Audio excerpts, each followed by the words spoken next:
সংগ্ৰাম সমিতিৰ নেতা অখিল গগৈকে আদি কৰি যি কেইগৰাকী নেতাক নাগৰিকত্ব সংশোধনী আইনৰ আচলালৈ অসম চৰকাৰে আটক কৰি থৈছে আৰু এই কৃষক মুক্তি সংগ্ৰাম সমিতিৰ নেতা অখিল গগৈকে ভিতৰ কৰি যিসমূহ নেতাক এতিয়ালৈকে বিভিন্ন আইনৰ দোহাই দি তেওঁলোকে আজিলৈ মুক্তি দিয়া নাই, তেওঁলোকক অতি শীঘ্ৰে মুক্তি দিবৰ বাবে আজি এই সাংস্কৃতিক কাৰ্যসূচী ৰূপায়ণ কৰা হৈছে।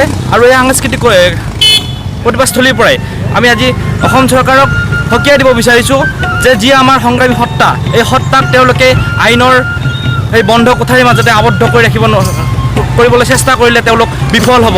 আৰু আগন্তুক যি 2021 চনত যি বিধানসভাৰ নিৰ্বাচন আহি আছে আৰু এই তাৰ উচিত প্ৰতিত্তৰ 2021 চনৰ এই বিধানসভা নিৰ্বাচনত তেওঁলোকে লাভ প্ৰতিবাদী কাৰ্যসূচী দেখিছিল। তেনেকুৱা ধৰণৰ কাৰ্যসূচী পুনৰবাৰ তেওঁলোকে দেখিবলৈ পাব যদিহে তেওঁলোকে অতি শীঘ্ৰে অখিল গগৈক মুক্তি নিদিয়ে, নতুবা কা বাতিলৰ পদক্ষেপখিনি হাতত নলয়। আৰু আজিৰ এই কাৰ্যসূচীৰ পৰা আমি চৰকাৰক এইখিনি কথা শুকুৱাই দিবলৈ কাৰণে এই কাৰ্যসূচী লৈছোঁ। সহযোগিতা কোনো দল হয়, আজিৰ এই কাৰ্যসূচীত আমাক সহযোগ কৰিছে কলাইগাঁও আঞ্চলিক বৃহত্তৰ অসমীয়া যুৱ মঞ্চ, কলাইগাঁও আক্কাচু, কলাইগাঁও এভিএমচু আৰু সদৌ বিদ্যাৰ গৰিয়ামৰীয়া ছাত্ৰ সন্থাৰ দেশী ছাত্ৰ সন্থাৰ কলাইগাঁও আঞ্চলিক সমিতিয়ে, লগতে আমাৰ কলাইগাঁও অঞ্চলত বিশিষ্ট শিল্পীসকল আছে, বিশিষ্ট বুদ্ধিজীৱীসকল আছে আৰু আমাৰ নাগৰিক সমাজ আছে। লগতে আমাৰ কলাইগাঁৱৰ যিসকল সাংবাদিক বন্ধু আছে তেওঁলোকে আমাক এই ক্ষেত্ৰত যথেষ্ট সহযোগ আগবঢ়াইছে।